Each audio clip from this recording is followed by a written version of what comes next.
পিছনে হাঁটছিলেন। রাসূল কারীম সাল্লাল্লাহু আলাইহি ওয়াসাল্লাম তাকে বলছিলেন, তোমাকে কিছু কথা বলছি, যে কথাগুলি তুমি মনে রেখো এবং সেগুলি তুমি খুব যত্ন সহকারে অনুসরণ করো। আর লাআল্লাল্লাহা ইয়ানফাআকা বিহা, আর এর মধ্য দিয়ে আল্লাহ সুবহানাহু ওয়া তাআলা তোমার অনেক উপকার করবে। এই কথাগুলি, এই উপদেশগুলি হযরত আবু যর শুনছেন, সংরক্ষণ করেছেন, অনুসরণ করেছেন। হাদিস শরীফে এসেছে নবী করিম সাল্লাল্লাহু আলাইহি সাল্লামের দেওয়া সেই গুরুত্বপূর্ণ উপদেশগুলি আল্লাহ রসুলের পক্ষ থেকে হযরত আবু যর তিনি বর্ণনা করেছেন। এক নম্বর, নবীজি হযরত আবু যরকে বলছেন, যে আবু যর, তোমাকে আমি যে উপদেশ দিচ্ছি তার প্রথম উপদেশ হচ্ছে জুরিল কুবুর তাযাক্কারুল বিহা বিহাল আখিরা বিন নাহারি আহইয়ানান ওয়ালা তুকসিরু মিনহা। এক নম্বর কথা হচ্ছে জুরিল কুবুরা, কবর জিয়ারত করো। এক নম্বর কথা কি? কবর জিয়ারত করো। কবরের পাশে যখন দাঁড়াই, কবরের পাশে যখন দাঁড়িয়ে থাকি, সেখানেই যারা শুয়ে আছে তাদের চলন বলন, তাদের বিচরণ আমাদের মতোই ছিল। তারা সেখানে শুয়ে আছে শত বছর, হাজার বছর, লক্ষ বছর। আর কি কেউ ফিরে আসবে? ফিরে আসার সুযোগ আছে? তার জন্য পৃথিবীর কোনো কিছুই অপেক্ষা করছে না, বরং সে সেখানে শুয়ে আছে। কবর যখন জিয়ারত করতে যাই, আমরা দেখতে পাই মাটির নিচে ধনী দরিদ্র, রাজা প্রজা, ছোট বড় সকলে এক জায়গায় এক মাটির নিচে সমানে শুয়ে আছে। আসেনি? জমিনের উপরে পার্থক্য, কেউ ধনী দরিদ্র, কেউ রাজা, কেউ প্রজা, কেউ গাছতলায়, কেউ পাঁচতলায়, কেউ কঠিন নিরাপত্তার সিকিউরিটির মধ্যে, আর কেউ মসজিদে শুয়েও দুনিয়ার জীবন পার করছে। কিন্তু কবরে গেলে আর কোনো সিকিউরিটির দরকার নাই, নিরাপত্তার দরকার নাই, সেখানে কোনো বৈষম্যের ব্যবস্থা নাই, সব এক সমানে শুয়ে আছে। মানুষ মারা যাওয়ার পর কবর প্রস্থ করার সময়, কবরে রাখতে গিয়ে আমরা কবরের উপরে মাটি দেই আর সবাই পড়ি, মিনহা খালাকনাকুম ওয়া ফিহা নুঈদুকুম ওয়া মিনহা নুখরিজুকুম তারাতান উখরা। হে মানুষ, তোমাদেরকে এই মিনহা খালাকনাকুম, এই মাটি দিয়ে বানানো হয়েছে, ওয়া ফিহা নুঈদুকুম, আবার এই মাটির মধ্যে তোমাকে ফিরে যেতে হবে। এখানে শেষ না, ওয়া মিনহা নুখরিজুকুম তারাতান উখরা, আবার তোমাকে এখান থেকে তোলা হবে, উঠানো হবে। কখন উঠানো হবে? যখন কিয়ামত সংঘটিত হবে, ইসরাফিলের সেই ফুৎকারে মানুষেরা, পৃথিবী শেষ হবে, কিয়ামতের মাঠ তৈরি হবে, আবার সমস্ত মানুষগুলি উঠতে থাকবে। জান্নাতীদের ঘুম ভেঙে যাবে, জান্নাতীরা সেই আওয়াজে জাগ্রত হবে। জান্নাতি ব্যক্তি যখন মারা যায়, তার রূহ নেওয়ার জন্য দুই দল ফেরেশতা আসে। এক দল ফেরেশতা আসে জান্নাতের প্রস্তুতি নিয়ে, আর এক দল ফেরেশতা আসে জাহান্নামের প্রস্তুতি নিয়ে। তার মৃত্যুর পর ফয়সালা হয় তার আমলনামার উপরে, তার ঈমানের উপরে, তার তাকওয়ার উপরে ভিত্তি করে তার ফয়সালা হয়। তাকে কবরে রাখার পর যে প্রশ্নগুলি করা হয় আমরা জানি, বা মান রব্বুকা ওয়া মা দীনুকা ওয়া মান নাবিয়ুকা। কয়টা প্রশ্ন? তিনটা প্রশ্ন করা হবে। তোমার রব কে? পৃথিবীতে তোমার আদেশদাতা, উপদেশদাতা, পালনকারী, তোমার হুকুমদাতা কে ছিল? রব কে ছিল? মুমিন ব্যক্তি তার জোর উত্তর দেয়, রব্বি আল্লাহ। আর দুই নম্বর প্রশ্ন হচ্ছে ওয়া মান নাবিয়ুকা, তোমার নবী কে? তুমি যে আল্লাহরে চিনলা, আল্লাহরে মানলা, কার মাধ্যমে? নবীকে। অথবা প্রশ্ন করা হবে ওমান হাজার রাসূল, নবী করিম সাল্লাল্লাহু আলাইহি সাল্লামকে দেখানো হবে তার কবরে। ইনি এই ব্যক্তিকে, মুমিন ব্যক্তি হাসি খুশির সাথে জবাব দিবে, হাযা নাবিয়ুনা মুহাম্মাদুর রাসূলুল্লাহ সাল্লাল্লাহু আলাইহি ওয়াসাল্লাম। তৃতীয় প্রশ্ন হচ্ছে, ওয়ামা দীনুকা, তোমার জীবন বিধান কি ছিল? তুমি কোন বিধান দিয়ে তোমার জীবন, দুনিয়ার জীবন পালন করে এসেছো? এই দিন মুমিন ব্যক্তি জবাব দিবে, দীনুল ইসলাম, আমার জীবন বিধানের মূল বাউন্ডারি, মূল কিতাব ছিল কি? ইসলাম, কোরআন। এই জবাব দেওয়ার পর জান্নাতের ফেরেশতারা তার রূহ নিয়ে জান্নাতের কুল বিছানায় শুয়ে দেবে। জান্নাতি ঘুমিয়ে যাবে, একদিন দুই দিন নয়, 1 বছর 2 বছর নয়, ইলা ইয়াউমিল কিয়ামা, সেই কিয়ামত পর্যন্ত ঘুমে থাকবে। হযরত ইসরাফিলের সিংহার ফুৎকারে মানুষ যখন উঠার সময় হয়ে যাবে, জান্নাতি ব্যক্তির ঘুম ভেঙে যাবে। জান্নাতি ব্যক্তি ঘুম থেকে জাগ্রত হবে আর আফসোস করবে, আমার মাত্র ঘুমাইলাম, আমার কাঁচা ঘুম কে ভাঙলো, আমার ঘুমটা শেষ হলো না। আল্লাহর হাসরের ময়দান কায়েম করা হবে। মুমিন ব্যক্তি সেই সময় বুঝতে পারবে আর বলবে, ইয়া ওয়াইলানা মান বা'সানা মিন মারকাদিনা হাদা মা ওয়া'দার রাহমান ওয়া সাদাকাল মুরসালুন। ইয়া ওয়াইলানা মান বা'সানা, আফসোস করবে, আমার কাঁচা ঘুমটা কে ভাঙলো, আমি মাত্র ঘুমাইলাম, অথচ ঘুম শতাব্দী, সহস্রাব্দী, লক্ষ বছর পার হয়ে গেছে। সে বলবে আমি মাত্র ঘুমাইছি। মিম্বার কদিনা হাযা মা ওয়াদার রহমান, এটা তো রহমানের সেই ওয়াদা। ওয়া সাদাকাল মুরসালুন, আর আল্লাহর প্রেরিত পয়গম্বররা, রাসূলরা সত্য কথা বলেছেন, আজকেই তো উঠার দিন। রাসূলুল্লাহ বলছেন, আবু যর, কবর জিয়ারত করো, জিয়ারত করলে পরে বুঝতে পারবে, তোমার ভিতরে সেই জ্ঞান, সেই অনুভূতি আসবে, এই পৃথিবী শেষ নয়, এই পৃথিবী চূড়ান্ত নয়, এই পৃথিবী পূর্ণাঙ্গ নয়, এটি হচ্ছে অস্থায়ী, সম্পূর্ণরূপে। কারণ এটা তোমাকে এমন এক জায়গায় নিয়ে যাবে যেখানে আর কেউ ফিরে আসতে পারবে না, ফিরে আসবে না কেউ। 2 নাম্বার, ওয়াগসিলিল মাউতা ফাইন্না মাআলাজাতিন জাসাদিন খামিন মাউইজাতিন বালিগাতিন।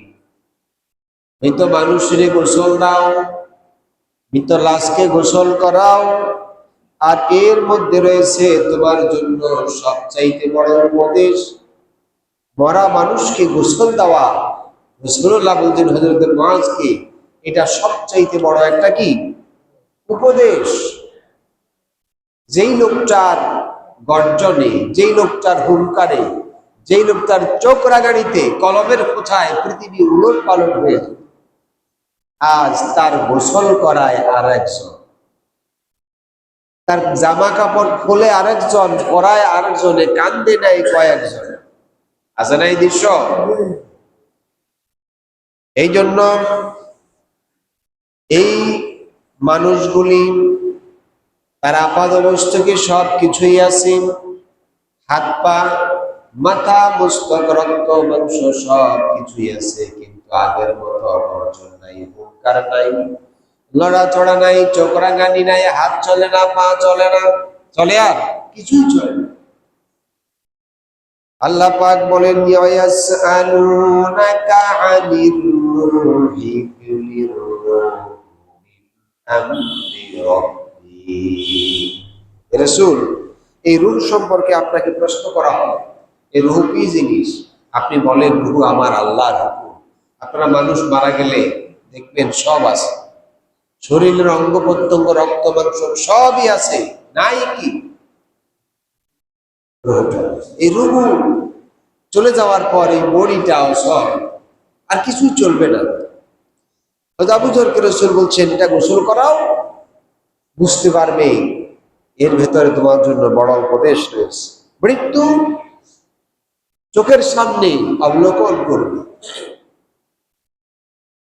قل إن الموت الذي تفرون فإنه ملاقيكم ثم تردون إلى عالم الغيب والشهادة فينبئكم بما كنتم تعملون। রাসূল আপনি বলেন, কুল ইন্নাল মাউতাল্লাযী তাফিরুন, মৃত্যু এমন এক বিষয়, এমন এক জিনিস যা তোমাকে ফিরায় নিয়ে যাবে। ফাইন্নাহু মুলাকীকুম, যার থেকে তুমি পালাইতে চাইলেও পারবে না, সে তোমার সাথে সাক্ষাৎ করবে, আর সেই সাক্ষাতে তোমাকে আর সে ছাড়বে না। সুম্মা তুরাদ্দুনা ইলা আলিমিল গায়ব, অদৃশ্য এক রবের সামনে তোমাকে উপস্থিত করবে। ফায়ুনাব্বিউকুম বিমা কুনতুম তা'মালুন, তোমার দুনিয়ার জীবনের কৃতকর্মের ফেরেশতি তোমার সামনে অবগত করানো হবে। এই জন্য আল্লাহ আমাদেরকে সতর্ক করছেন, দুনিয়ার উপরে চলতে বলতে গিয়ে, দুনিয়ার জীবন অতিবাহিত করতে গিয়ে আল্লাহকে অস্বীকার করা যাবে না। আল্লাহ পাক বলছেন, কাইফা তাকফুরুনা বিল্লাহি ওয়া কুনতুম আমওয়াতান ফাহইয়াকুম সুম্মা ইউমীতুকুম সুম্মা ইলাইহি তুরজাউন। কাইফা তাকফুরুনা বিল্লাহ, আল্লাহরে কি করে অস্বীকার করো? ওয়া কুনতুম আমওয়াতান, তোমরা ছিল অস্তিত্বহীন, নিষ্প্রাণ, আমি তোমাদেরকে জীবন দান করেছি। সুম্মা ইউমীতুকুম, আবার মরণ দেওয়া হবে। সুম্মা ইলাইহি তুরজাউন, আবার কার কাছে যাইতে হবে? পৃথিবীকে তো যত বেশি সাজায়, যত রঙিন করে সাজায়, যত আধুনিক করে সাজায়, পৃথিবীতে আমার থাকার জায়গা সম্পূর্ণ স্থায়ী, কোনো টাইমও নেই। পরিকল্পনা করি 50 বছর, 40 বছর, 30 বছর, কিন্তু 30 সেকেন্ডের পরিকল্পনা থাকার মতো ওয়ারেন্টি গ্যারান্টি কারো আছে? এই জন্য হযরত আবু যরকে নবীজি বলেন, মৃত মানুষগুলিরে গোসল করাও, এটাই তোমার জন্য সবচাইতে বড় উপদেশ। যে মারা গেল আজ, তার জন্য পৃথিবী 1 মিনিট থেমে থাকবে না, 1 মুহূর্তের জন্য কোনো কাজ বসে থাকবে না। থাকবে ব্যস্ত, কত ব্যস্ত, সময় নাই। নামাজ পড়তে ডাকলে বলে একটু পরে, ব্যস্ত আছে, গোসল করে আসে, লুঙ্গি পরিবর্তন করতে হয়। আসে না এই প্রকৃতির লোক?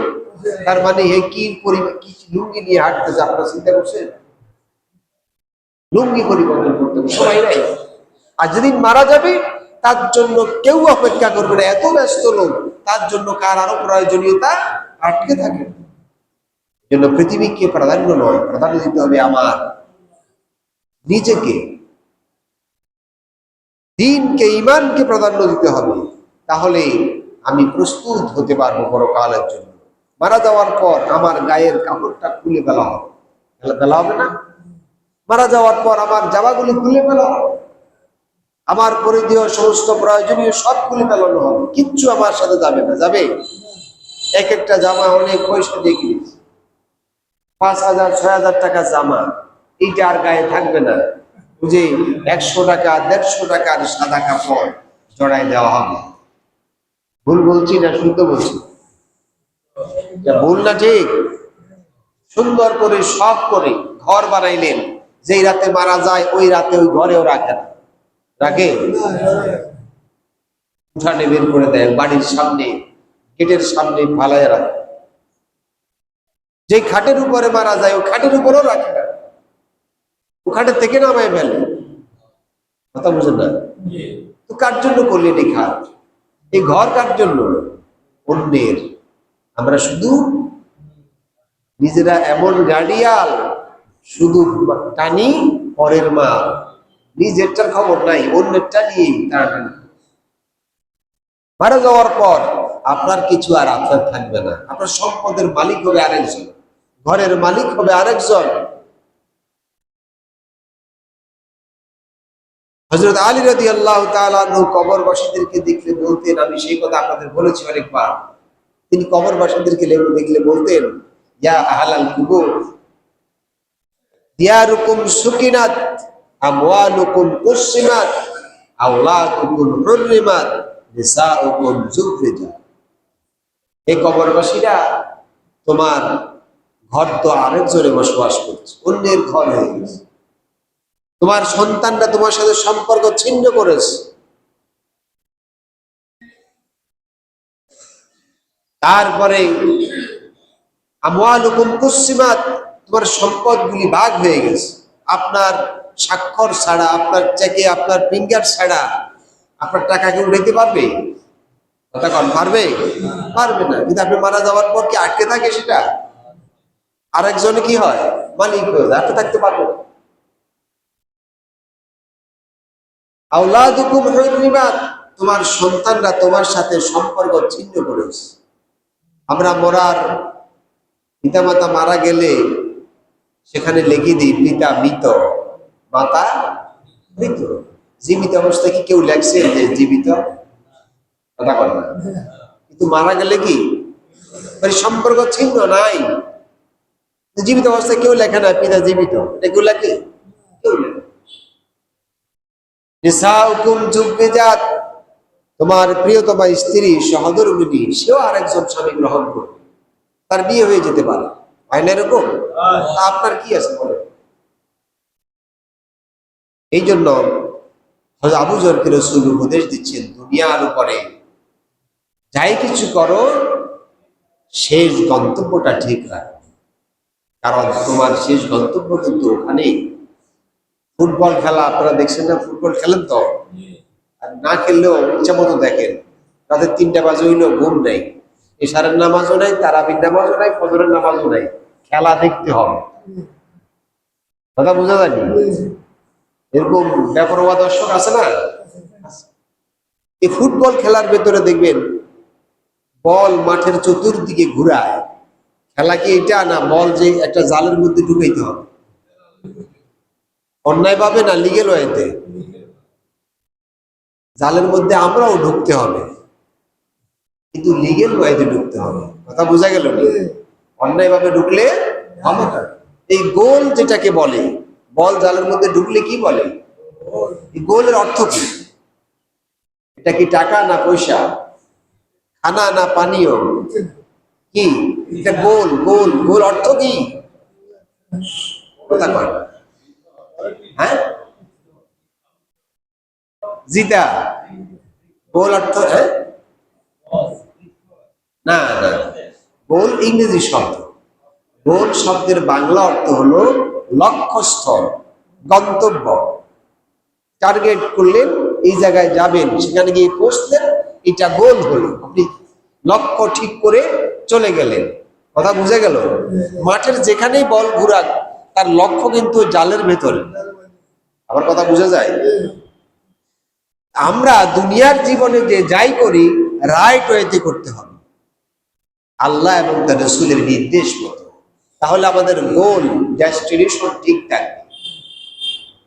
মারা গেলে তখন আমরা সব জামা গায়ে দেওয়াই যেভাবে রাসূলুল্লাহ গায়ে দিতে বলেছেন, জানাজার মৃত ব্যক্তির কাপড় রাসূলুল্লাহ যেভাবে গায়ে দিতে বলছে এইভাবে গায়ে দেওয়ায়। আতর সুগন্ধি লাগায়নি। তারপরে গোসলও করায়, অজুও করায়, জানাজার নামাজও পড়ায়। সব কার নির্দেশ মতো? রাসূলের হুকুম মতো, আল্লাহর নির্দেশ মতো। কিন্তু যেই লোকটারে রাসূলের নির্দেশ মতো জামা গায়ে দেওয়াইলেন, আতর দিলেন, সুগন্ধি দিলেন, অজু করাইলেন, গোসল করাইলেন, সারা জীবন কি সেই লোকটা রাসূলুল্লাহর সুন্নতের উপরে ছিল? সেই লোকটা সারা জীবন কি আল্লাহর হুকুমের উপরে ছিল? যদি থাকে তাহলে সে, তার গোল ঠিক আছে, তার গোল কি আছে? ঠিক আছে। আর যদি না থাকে, আপনি যতই হাত দিয়া বল ঢুকাই দিলে আর গোল হবে নাকি? আমরা জোর করে যদি বলি লোকটা ভালো ছিল, হবে নাকি? না, অসম্ভব। ফেরেশতারা রেকর্ড করছে বিমা কদ্দামা ওয়া আখারা, জীবনের শুরু থেকে শেষ পর্যন্ত সব নথিবদ্ধ আছে, রেকর্ড করা আছে। কোনো কিছুই এড়িয়ে যেতে পারবে না, বাদ দিতে পারবে না, লুকাতে পারবে না। সেই জন্য মৃত্যু আমাদের এক অবধারিত, প্রস্তুত থাকতে হবে সর্বদা। কার কখন হবে, কোথায় হবে, তা কি কেউ জানে? কেউ জানে না। লিকুল্লি উম্মাতিন আজাল ইযা জাআ আজালুহুম লা ইস্তাখিরুনা সাআতান ওয়া লা ইস্তাকদিমুন। আল্লাহ তাআলা বলেন, প্রত্যেক ব্যক্তি এবং জাতির জন্য সময় নির্ধারিত। যখন সেই সময় ফুরিয়ে যাবে, লা ইস্তাখিরুনা সাআতান ওয়া লা ইস্তাকদিমুন, ক্ষণকাল পূর্বে কিংবা ক্ষণকাল পরে কারোর জন্য সময় দেওয়া হবে না। এক সেকেন্ড আগে কিংবা পরে হবে না, ওই সময়ই তার মরণ। মারা যাওয়ার পর আমরা বলি অকাল মৃত্যুতে গভীরভাবে শোকাহত। গভীরভাবে অকাল মৃত্যুতে। কোন মৃত্যু? আল্লাহ বলছেন ইজা জাআ আজালুহুম, যখন নির্দিষ্ট কাল আসবে, সময় আসবে, তখন মরণ হবে। আর মারা যাওয়ার পর আমরা বলি অকাল মৃত্যু। আচ্ছা, আপনারা তো বাংলা বুঝেন, কাল হচ্ছে কয়টা? হ্যাঁ, কি কি? অতীত, বর্তমান, ভবিষ্যৎ। অকালের কোনো অস্তিত্ব আছে? ওটা কোত্থেকে বাইর করলেন? পড়ালেখা তো ব্যয়কে করছেন, কোনো ব্যয় করেনি। অকাল নামে কোনো কাল আছে? আন্দাজে কথা, ভিত্তিহীন কথা, বাজে কথা, মিথ্যা কথা, আল্লাহর কথার সাথে সাংঘর্ষিক। এটাই সময়, এটাই কাল, এটাই তার হায়াতের চূড়ান্ত পরিণতি। আল্লাহ বলছেন এমন কথা বলা যাবে না, বিশ্বাস করা যাবে না। অকাল মৃত্যু বলতে কোনো মৃত্যু নাই, সবই কাল। আল্লাহ তাআলা বলছেন সময় শেষ হবে, মরণ হবে। তার মানে তার মরার কাল আসবে, তার মরণ হবে। অকাল মরণ, এটাই কাল।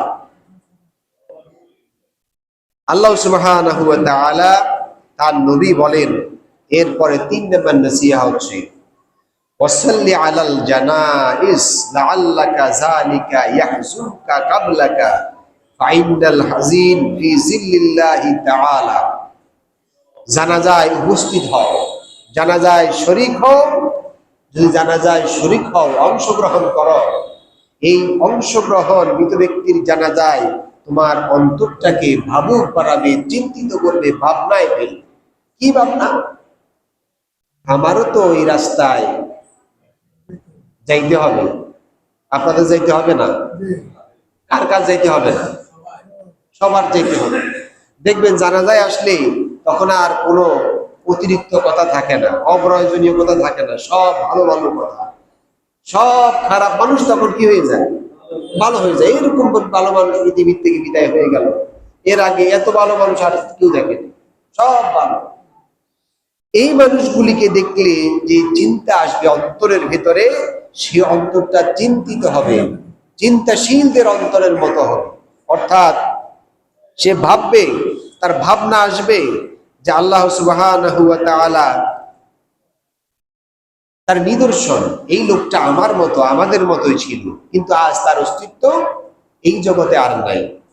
জীবন্ত আমি যেরকম ছিলাম তিনিও ছিলেন, কিন্তু তিনি আজ আমার মতো নাই, তিনি আজ অন্য পথের যাত্রী। এই এই শিক্ষা, এই দৃশ্য যদি কেউ দেখে, তাকে এই চিন্তা, তাকে ফাইনাল হাজিন ফি জিল্লিল্লাহি তাআলা, এরকম চিন্তা যাদের ভেতরে থাকে তারা আল্লাহর ছায়াতলে আশ্রয় পাবে। আল্লাহর ছায়া বুঝছেন কিনা? মুরাদুল লিকুল্লি খাইরিন, এই চিন্তা যার ভিতরে থাকে যে আমার লাশটাও তো এরকম, আমিও তো একদিন লাশ হয়ে যাব, এই চিন্তা যার ভিতরে থাকে, সে কোনোদিন ওজনে কম দিতে কৃত্রিম সংকট সৃষ্টি করবে না। কার জন্য করবে? আর করলে গিয়ে সেখানে কি জবাব দেবে? এ কোনোদিন আরেকজনের সম্পদ লুট করবে না, এ কোনোদিন আরেকজনের মাথায় আঘাত করবে না, এ কোনোদিন আল্লাহর হুকুমের বিরুদ্ধে কথা বলবে না, আল্লাহর হুকুমের বাহিরে যাবে না। এই আল্লাহর হুকুমের মধ্যে থাকাটাই হচ্ছে জিল্লিল্লাহি তাআলা, আল্লাহর ছায়াতলে আশ্রয় পাওয়া। আমরা দুনিয়াতে বাসা জীবন্ত অবস্থায় আল্লাহর কোরআনগুলি হুকুমগুলিকে সেরকম মানি না, মরার পরে যেরকম মানি, যেরকম অনুসরণ করি, জীবিত অবস্থায় সেরকম মানি। জীবিত অবস্থায় বললে সময় থাকে না, ব্যস্ত, আরো পরে, বয়স হোক ইত্যাদি অজুহাত আছে না নাই?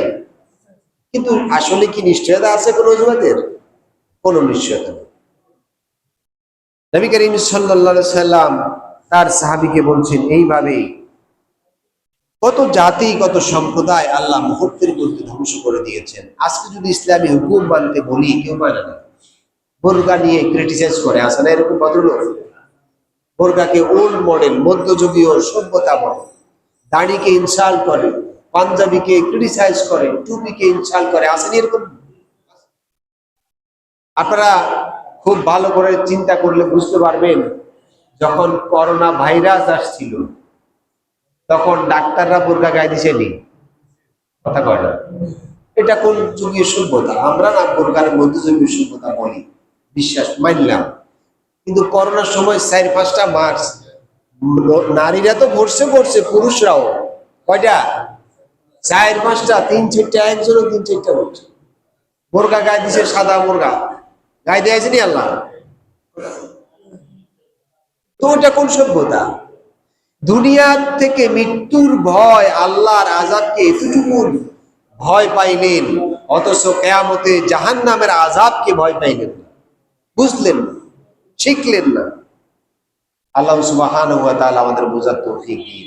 আমিন। 3 নাম্বার, এই 4 নাম্বার হচ্ছে ওয়াজালিসিল মাসাকিন ওয়াসাল্লিম আলাইহিম ইজা লাকিতু।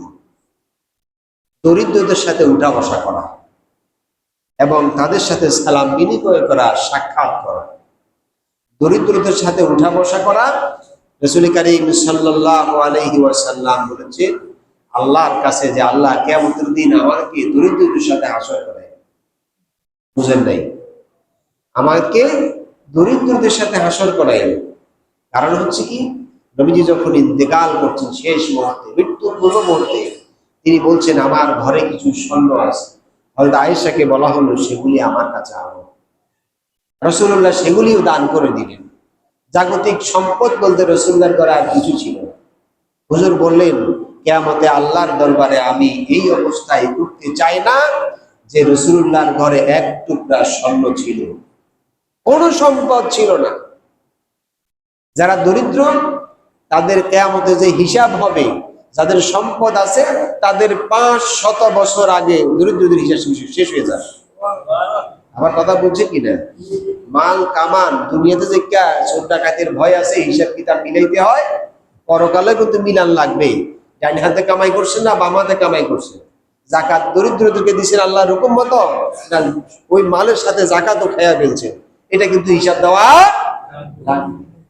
এই জন্য ওয়াজালিসিল মাসাকিন, দরিদ্রদের সাথে উঠা বসা করো। আল্লাহর ভাষায় আমরা কিন্তু সবাই দরিদ্র, আমরা সবাই কি? ওয়ান্তুমুল ফুকারা ওয়াল্লাহু গানিয়্যুন। আমরা সবাই দরিদ্র, আল্লাহই হচ্ছেন একমাত্র ধনী। দরিদ্রতার সাথে উঠা বসা করলে আপনি কৃতজ্ঞতা প্রকাশ করতে পারবেন। আপনার যা আছে আপনি উপরের দিকে তাকাবেন না, আপনার পাশের জনে যা নাই তার দিকে তাকান, তখন আপনি আল্লাহর কৃতজ্ঞতা প্রকাশ করতে পারবেন। আপনি 5 তলা বাড়ি আছে, আপনি 10 তলার দিকে তাকায়েন না, আপনি 1 তলার দিকে তাকান। 1 তলা বাড়ি আছে, যার টিনের ঘর আছে তার দিকে তাকান, যার টিনের ঘর আছে আপনি হতাশ হবেন না। যার ছোট খাটো ঝুপড়ি ঘর আছে তার দিকে তাকান, তিনিও হতাশ হবেন না। যিনি রাস্তায় পড়ে আছে তার দিকে তাকান, রাস্তায় পড়ে থাকা লোকটাও হতাশ হবেন না। যার হাত নাই পাও নাই বিকলাঙ্গ লোকটার দিকে তাকান, তার থেকে তো আল্লাহ আপনাকে ভালো রেখেছে। কথা বোঝা যায়? এই জন্য কৃতজ্ঞতা, আল্লাহ শুকরিয়া আদায় করার জন্য আল্লাহ রাসূল নির্দেশ দিচ্ছেন ওয়াকুল্লি মা সাহিবিল বালা। অসুস্থ লোক, বিপদ দেখলে, মহামারী দেখলে তাদের সাথী হও, সঙ্গী হও, সেবা করো।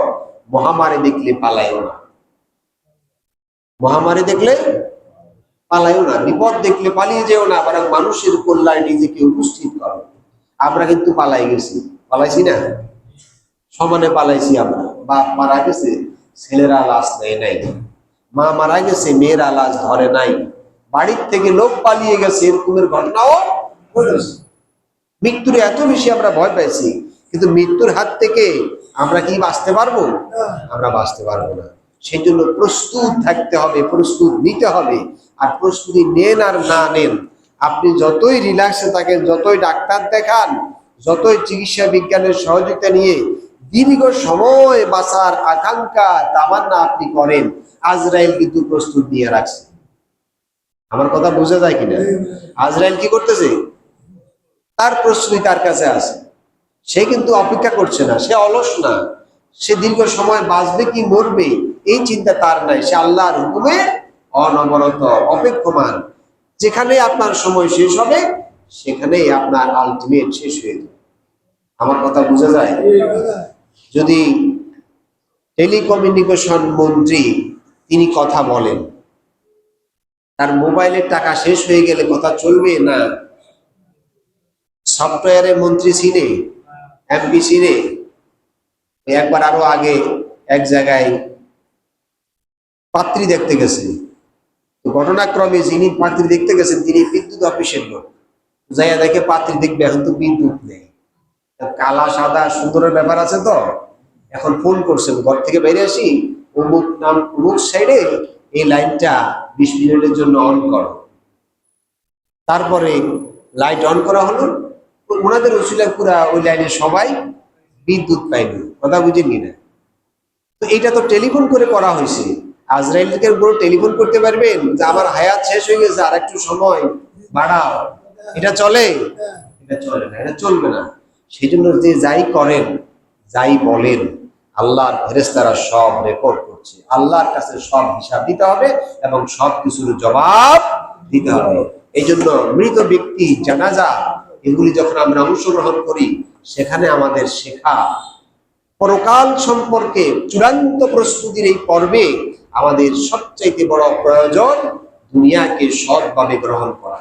আলাইহি তাওয়াক্কালতু ওয়া ইলাইহি উনীব।